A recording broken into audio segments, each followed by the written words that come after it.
Magandang araw mga kapatid, magbibitiw na si House Speaker Martin Romualdez sa kanyang pwesto.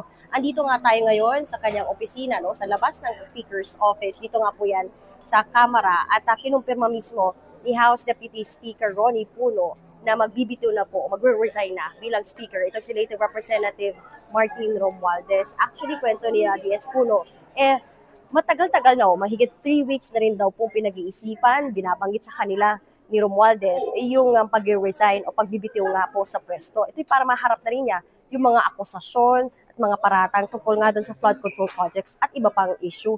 Ay na raw niya kasi pang madamay ba, kumbaga yung buong institusyon nga nitong Kamara. At sabi nga po ni Ronnie Puno, noong una, initially, ang nababanggit-banggit ay mag-leave of absence. Pero up until yesterday, kinonfirm sa kanila ni Speaker Martin Romualdez bandang 4:40 p.m. nang i-meeting sila, mga party leaders dito sa Kamara na matapos bumalik nga po ni Romualdez. Pumunta kasi si Romualdez daw sa Malacanang para ipaalam kay Pangulong Bongbong Marcos itong kanyang desisyon na completely talagang magbitiw na nga sa pwesto.